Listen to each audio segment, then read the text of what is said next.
47 বৎসর পরে কবর খোলা হয়েছে। হ্যাঁ, 47 বৎসর পরে কবর খোলা হয়েছে। কত বৎসর পরে? 47 বৎসর পরে সুলতান মাহমুদ গজনবী রহমতুল্লাহ আলাইহির কবর খুলা দেখছে, যেমন রাখছিল অমনি রাখা আছে, কাপড়ে মাটির একটু দাগও লাগে নাই, হাত দুইটা বুকের উপরে বাঁধা আছে। উঠায়া দেখছে নরম তুলতুলে, মনে হয় এই মাত্র ঘুমাইছে। ফ্রান্সিসি ইঞ্জিনিয়ার কপ চেহারার থেকে কাপড় খুলছে আর একটা চিৎকার দিয়া বেহুশ হয়ে গেছে। হুশে আইসা বলছে কলেমা পড়ায়া দাও। বলছে কি দেখা কলেমা পড়লা? বলে ওটা বলা যাবে না, কি দেখা কলেমা পড়লাম। পড়ায়া দাও, এটা বলতেছি পড়ায়া দাও। মনে হইতেছে এখন ঘুমাইল। 47 বৎসর পরে যিনি আমাদেরও রাজা ছিলেন, ভারতবর্ষ যিনি স্বাধীন করছেন, সুলতান মাহমুদ গজনবী, সেই রাশিয়ার মাথা থেকে নিয়ে ভারতবর্ষের শেষ মাথা পর্যন্ত, যার পায়ের নিচে ছিল, পায়ের নিচে এত বড় রাজা, কেমন ফুটা ফুটছে বলেন? ফুটলে দরবেশ এরকমই ফুটে। শাহজালাল রহমতুল্লাহ আলাইহি কেমন ফুটা ফুটছে যে মুসল্লায় বৈশাখ পার হইতেছে। সাহাবা তো ঘোড়া দিয়ে পার হইছে, উনি মুসল্লা দিয়ে পার হইতেছে। উনি কি সুরমা নদী পার হন নাই? কি দিয়া? জায়নমাজ দিয়া পার হন নাই? ভিজা গেছিল? ভিজেও নাই, ডুবেও নাই।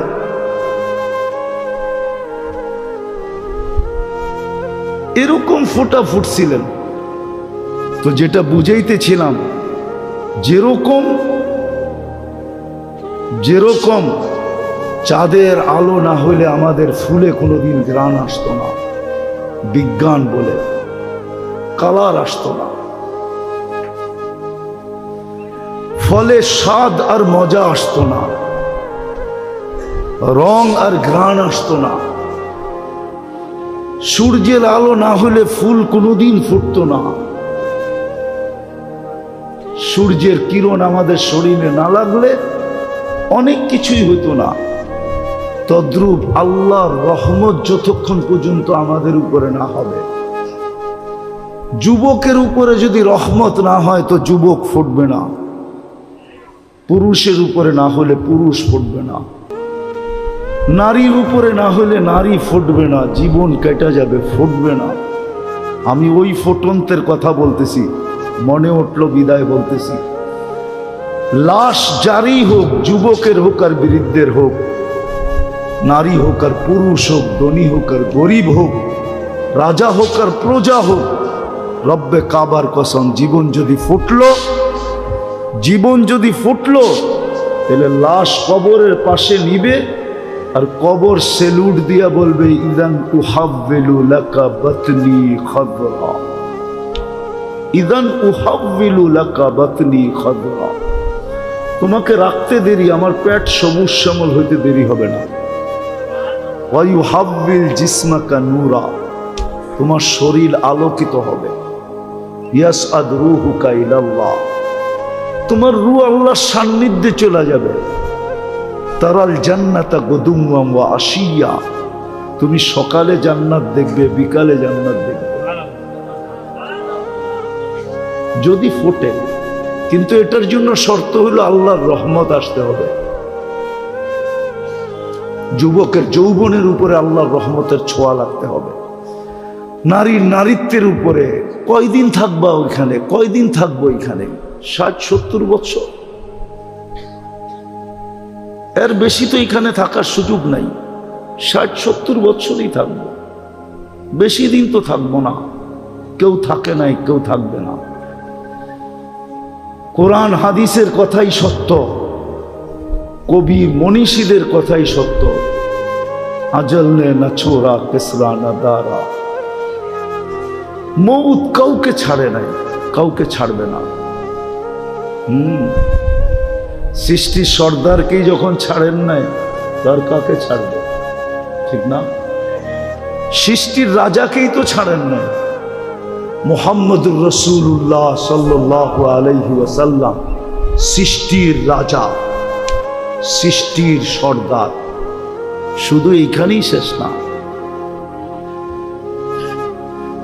সৃষ্টির সর্দার। সৃষ্টিকে মনে হয় আল্লাহ কখনো রহমতের ছোঁয়া দিতেন না যদি মুহাম্মদুর রাসূলুল্লাহ না হতেন। নাহলে কোরআন কেন বলে ওমা আরসালনাকা ইল্লা রাহমাতাল লিল আলামিন? সমগ্র জগৎ কি মনে হয় আল্লাহ রহমতের ছোঁয়া দিতেন না? কাউকে দিতেন না, কোন সৃষ্টিকে না, না জিন না ইনসান, না ফেরেশতা, না কোনো প্রাণী, কাউকে রহমতের ছোঁয়া দিতেন না যদি বন্ধু না আসতেন, যদি বন্ধু না হইত। মুহাম্মদুর রাসূলুল্লাহ যদি না হইতেন, আজকে যতটুক রহমত পাইতেছি কোনো ছোঁয়াই আল্লাহ কাউকে দিতেন না। উনি যখন চিরদিন থাকেন নাই, মৌত ওনাকেও ছাড়ে নাই। জিজ্ঞাসা করছিলেন উনি মালাকুল মৌতকে, অনুমতি দিলে আমাকেও নিয়ে যাবেন? তো বলছে হ্যাঁ, অনুমতি দিলে আপনাকেও নিয়ে যাব। সবাইকে তো অনুমতি ছাড়াই নিয়ে যাই, শুধু আপনি একক ব্যক্তি যার ব্যাপারে আল্লাহ বলে দিছে অনুমতি ছাড়া ডুববেও না, আনবেও না। মনে হয় বোঝেন না? অনুমতি ছাড়া কামরায় ডুববেও না, আর অনুমতি ছাড়া বন্ধুকে উঠায় নিয়েও আসবে না। অনুমতি দিলে তারপরে ঢুকবে, তারপরে আনবে। তো বলছে আপনি একক ব্যক্তি, আল্লাহ বলে দিছে অনুমতি ছাড়া ঢুকা নিষেধ, অনুমতি ব্যতীত বুকে হাত রাখা নিষেধ। অনুমতি দিলে আপনাকেও নিয়ে যাব। এই জন্যই মনে হয় কবি লেখছেন লাউ কানাতিদ দুনিয়া মুখাল্লাদা, দুনিয়া যদি চিরদিন কারো জন্য হতো মা মাতা মুহাম্মাদা। তাহলে কোরআন হাদিস পর্যালোচনা করলে দেখা যায় যে মুহাম্মদুর রাসূলুল্লাহ দুনিয়ার থেকে যাওয়ার ব্যক্তিত্ব ছিলেন না। উনিও যখন চলে গেছে আর কতদিন থাকবো আমরা? কিন্তু নিজেকে ফুটায় যেতে হবে। যুবক ভালো মতে বোঝো। এই জন্যই মনে হয় আল্লাহ সতর্ক করছেন লা ইয়াক্তাররুকা শাবাবুকা, যৌবনের তরঙ্গ যেন তোমাকে বিমুখ না করে, দিক হারা না করে, তোমাকে মাতাল না করে, উদাসীন না বানায়, পাগল না বানায় দেয়। যৌবনের তরঙ্গ যেন তোমাকে এদিক ওদিক না করে। কাম মিন শাব সাবাকাকা ইলাল মাউত, আমরা নারাজ হয়ে গেলে কিন্তু যৌবন সহ উঠে নিয়ে আসবে। হায় হায় হায়, যৌবন সহ কবরের কোলে ঢুকায় দিব। আর হাজারো ঢুকায় দিয়েছেন। আজকের দুনিয়ায়, আজকের দিনে খুঁজলেও পাওয়া যাবে সারা দুনিয়ায় কয়েক লক্ষ মানুষ মারা গেছে, তার ভিতরে পাওয়া যাবে যুবকের সংখ্যাই বেশি। চলে যেতে হবে। বাকি নারী পুরুষকে আল্লাহ সতর্ক করছেন লা তাফরাহ বিদুনিয়াইকা, দুনিয়ার উন্নতি তোমাদেরকে যেন বিমুখ না করে। ফা ইন্নাকা গায়রা মুখাল্লাদ, তুমি চিরঞ্জীব না, চিরঞ্জীব না, চিরঞ্জীব না। এই জন্যই ফেরেশতা কানে ধ্বনি দিবে আয়সা, জালাল ইশতিগাল বাকিয়াল ওয়াবাল। মারা যাওয়ার সাথে সাথে কানে ধ্বনি দিবে জালাল ইশতিগাল, ইনকাতাতিল আজাল ওয়ানকাতাতিল আমাল। তোমার বয়স শেষ, আশা শেষ। দ্বিতীয় ফেরেশতা বলবে জালাল ইশতিগাল, ব্যস্ততা শেষ, ব্যস্ততা। বাকিয়াল ওয়াবাল, সব ঘাটি সামনে। বিদায় নিজেকে ফুটে। সত্য এটাই, 14 তারিখে ফুটন্ত ফুল ব্যতীত কেউ হাত দেয় না। জানে যেই ফুল ফোটে নাই ওটা নিয়ে গেলে জুতার বাড়ি দিব, জুতার বাড়ি। মনে হয় বোঝেন নাই, যুবকরা কিছু কিছু হয়তো বুঝছে, ঠোঁট দেখা বোঝা যায়। ফুটন্ত ফুল ছাড়া কেউ হাত দিয়া ছোঁয় না, ঠিক না? ছোঁয় না কি? হ্যাঁ, গ্রাম না থাকলেও চলে, কিন্তু ফুটন্ত হইতে হবে। কি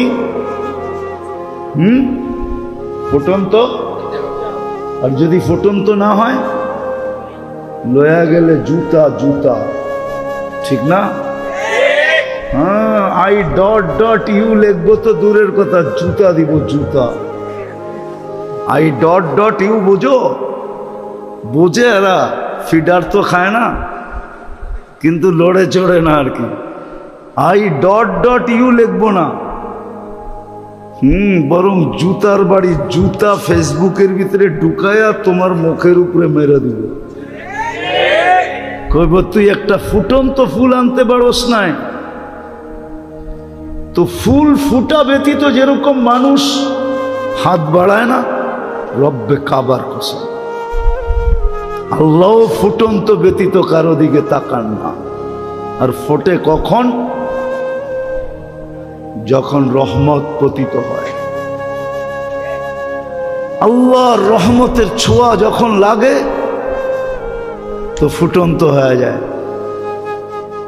তখন পাওয়া যায়, ওই যুবকও পাওয়া যায় যে সারা রাত্র দাঁড়ায় দাঁড়ায় কাঁদতেছে। আল্লাহ যদি বলে কাঁদিস কেন, তো চিৎকার দিয়া বলে না সোনে মে মজা না খানে মে মজা, সির্ফ আতা হ্যায় তেরে আগে রোনে মে। কিছুতেই তো মজা পাই না, শুধু কান্নাই মজা পাই, এই জন্যই তো দাঁড়ায় দাঁড়ায় কাঁদতেছি। আছে, আমাদের সমাজে আছে, আলহামদুলিল্লাহ আছে। যুবকের যদি আজকে বুঝে আসে, তাহলে এইখানেও যুবক তৈরি হইতে পারে যে রাত্রে দাঁড়ায় দাঁড়ায় আল্লাহর সামনে কাঁদবে আর চিৎকার দিয়া বলবে আর কত, কবে কবে দেখা হবে, কবে কবে, কার সাথে? আল্লাহর সাথে। কবে মিলবে জান্নাত? দুনিয়া ভাল লাগে না। হ্যাঁ হ্যাঁ আছে যুবক, এরকম যুবক আছে, সমাজে আছে আলহামদুলিল্লাহ, আমরা খুঁজে পাই মাঝে মাঝে, যাদের দুনিয়া ভাল লাগে না। ও সারাক্ষণ ভাবে কবে যাব জান্নাতে। কেননা জান্নাতের স্বাদই তো ভিন্ন, ঠিক না? কি কি কও? দুনিয়ার নাচ কি নাচ নাকি? এ তো হাত পাও বেকা করে, ঠিক না? এটার নাম নাচ। নাচ তো হবে জান্নাতে, যার সাথে পুরা জান্নাত ডান্স করবে। কি কি 40 বছর টানা নাচ না, যে নাচবে সে ক্লান্ত হবে, যে নাচ দেখবে না সে বিরক্ত হবে। মজা বাড়তেই থাকবে, বাড়তেই থাকবে। আর বাড়বে না কেন? যে নাচতেছে ও তো পড়া আছে 3 কিলোমিটার ঘেরের লেহেঙ্গা। কি লেহেঙ্গা বোঝেন? কয় কিলোমিটার ঘের? এরম মারলে 3 কিলোমিটার জায়গা নিয়ে ফুলা উঠবে। যাকে হাঁটু পর্যন্ত বানাইছেন আল্লাহ মুস্ক দিয়া, কমর পর্যন্ত বানাইছেন আম্বার দিয়া, কাত পর্যন্ত বানাইছেন জাফরান দিয়া, উপরের চেহারাটা বানাইছেন হোয়াইট কাফুর দিয়া। 120 ফিট লম্বা হবে, চুলটিও 120 ফিট লম্বা হবে। নাচতে নাচতে যখন মাঝে মাঝে চুলের আগা তোমার মুখে মারবো না, আল্লাহর রসুল তো একটা চুলের কথা বলছে, আকাশের নিচে লাড়া দিয়া দিলে লাতা আত্মারাতি দুনিয়া কুল্লা, সারাটা দুনিয়া সুগরানে মোহিত হয়ে যাবে। আর পুরা বেনিটা যখন তোমার মুখে লাগাবে তো কখন সুবিধান হবে। ও যুবক, একটু ভাবো না। মজা বাড়তে থাকবে, কিন্তু নাচতে নাচতে এক সময় বলবে আর কত নাচ দেখবি, 40 বছর হয়ে গেছে।